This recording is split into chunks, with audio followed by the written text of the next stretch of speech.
product at every moment that one defines it. Then, by a single movement, my will, establishing the content of the act, is legitimized by it. I realize my escape toward the other, escape toward the other, not an escape from the other, not a fleeing from, but a movement to the other, as a freedom, when, assuming the presence of the object, I thereby assume myself before it as a presence. But this justification requires a constant tension. My project is never founded, it founds itself. To avoid the anguish of this permanent choice, one may attempt to flee into the object itself, to engulf one's own presence in it. In the servitude of the serious, the original spontaneity strives to deny itself. It strives in vain, and meanwhile it then fails to fulfill itself as moral freedom. That is, as freedom that is chosen. Moral freedom. For de Beauvoir, freedom is fundamentally a moral question. To choose it is to value it. To choose it is to demonstrate it as a potentiality for everyone to choose similarly.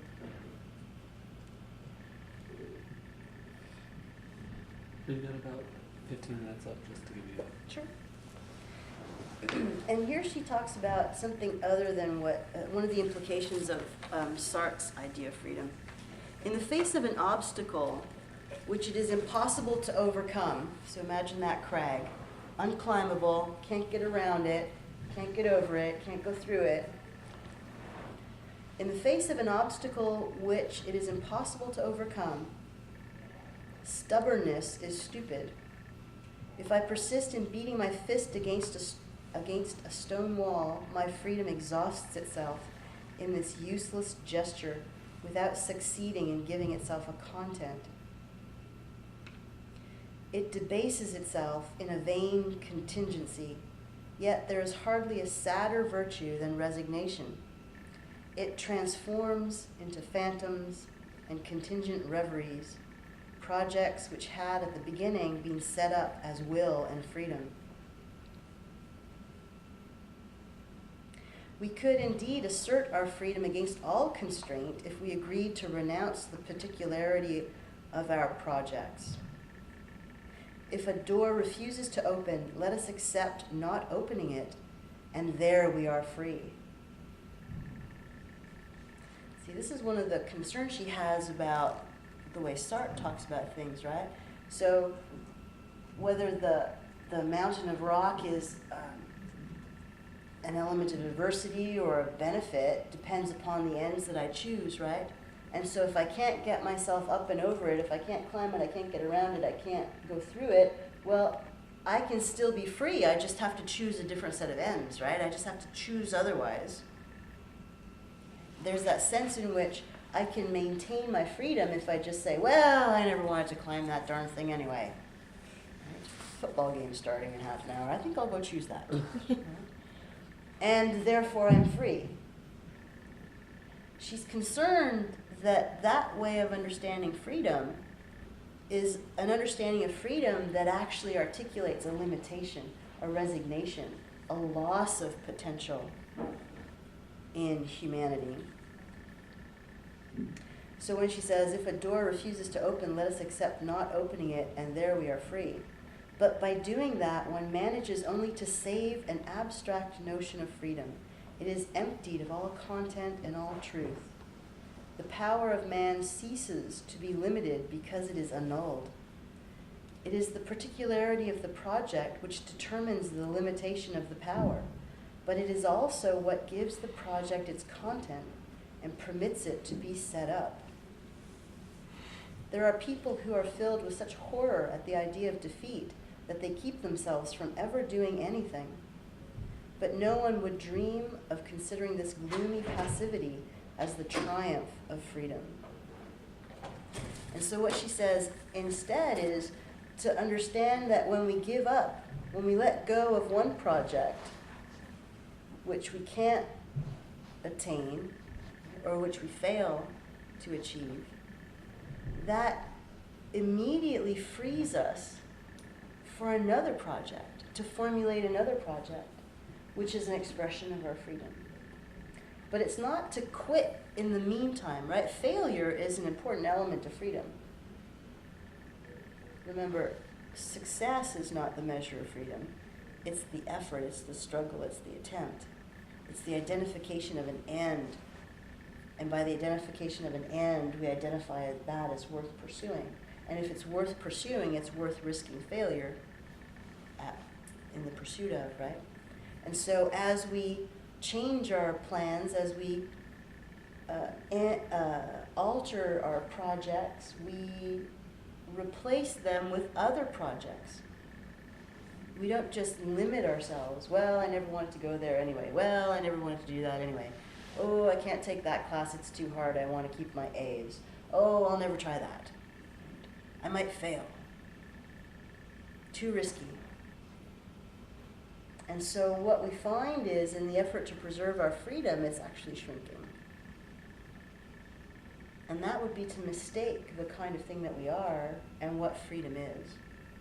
To choose freedom, on de Beauvoir's account, is to accept the risk of failure, but to formulate a project, and by formulating it and attempting to pursue it, we're expressing at once our freedom to do it and the value of the doing of it, which is what for her makes freedom fundamentally a moral matter.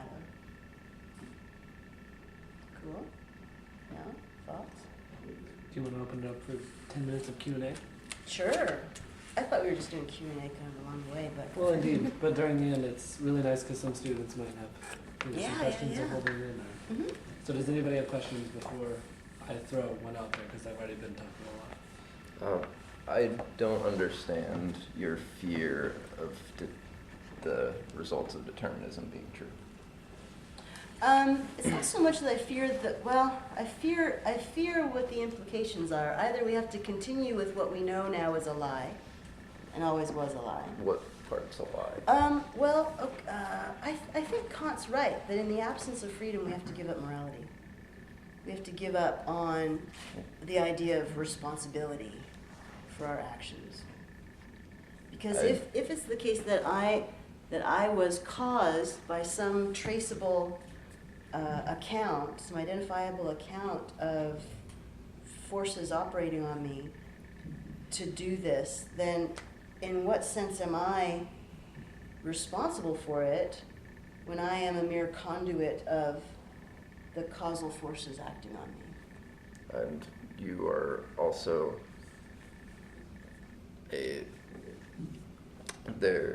you have a brain, right? Mm. And which apparently is not under my control. oh, yeah, because your brain causes you. Sure.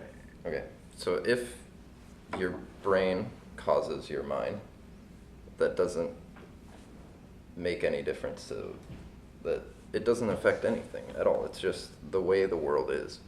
You can but is my brain an originating causal force, or is my brain in turn being caused by something? It's initially caused by conception and growth of you as a fetus until you right, but is my brain, are you proposing that my brain, I don't have to go here, my brain right here, my brain is itself uncaused in the firing of neurons? In the firing of neurons, as my brain functions as it does, is it in a causal sequence? Absolutely. So the firing of neurons are the effect of something? Yes. And that something is the cause of my neurons the effect of firing? One neuron in the way is they caused do? by a reception of neurotransmitters from another neuron. Right, but how does it start? Starts, something in your brain usually starts, there are things happening in your brain all the time. Oh yeah, I know. things I in your brain suspect, causing I other shouldn't say I know, I things in your suspect brain. there's stuff going on. But I'm concerned if determinism is true, Mhm. then there's nothing about me, my brain or my mind or my will, whatever we want to call it.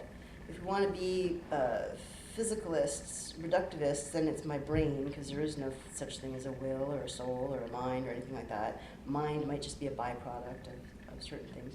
But if what I do is, if what I do in any moment is the result of my brain doing what it does, and my brain is doing what it's doing in response to other things, so it's operating as an effect in a larger causal sequence, right? Then in any moment, what I'm doing is the effect of myself or my brain being in a larger causal sequence. Right? Okay. So then, in what sense am I responsible for what I've done? Why place the responsibility on me instead of on any other point in the causal sequence? Because you are something that we can change.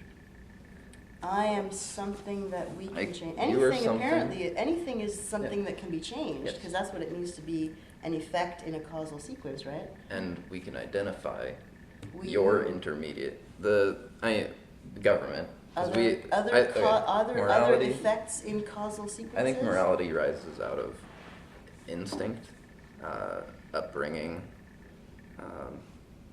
analyzing situations, and social contract. Wait, Social. analyzing situations. Yeah. But it Which sounds is as though something I that have... happens Right, but it in your sounds brain. as though at some point I have some say over what happens. Absolutely, because you have a brain which Yeah, but my brain's acts. doing shit. I Yeah. don't control it. Do I Yeah. control what my brain's doing?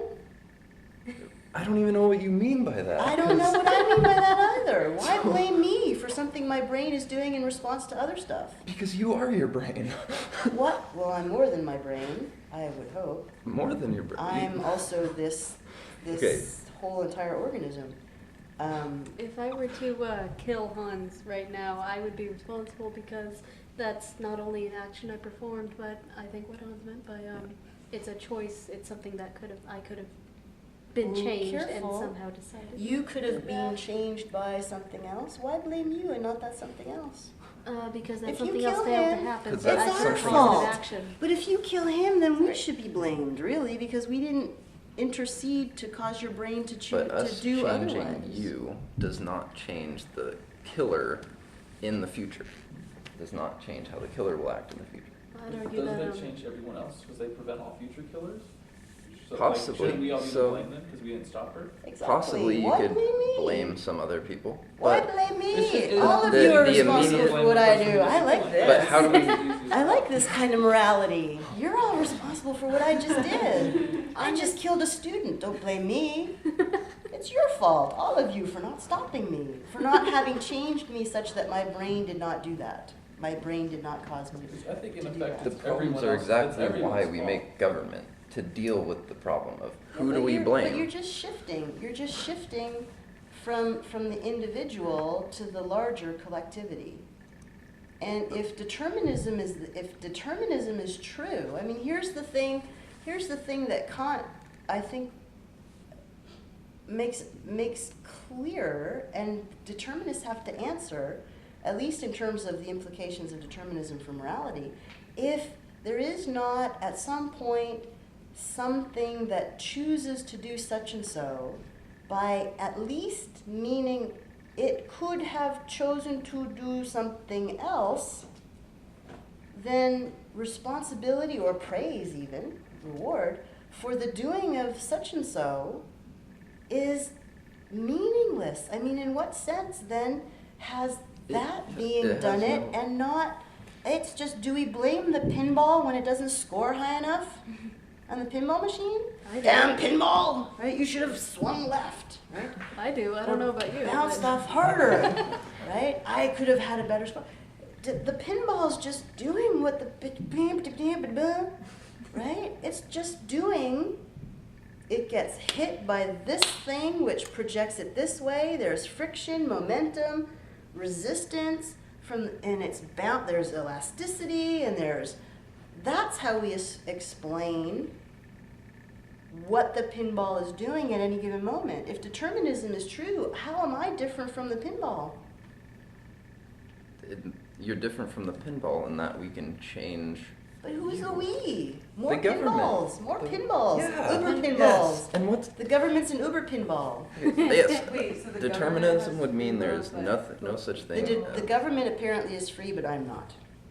No. No, I No. I The government is caused by other people. The other people are caused by their parents. Their parents are caused by their parents. So it's my mother's fault. I knew it.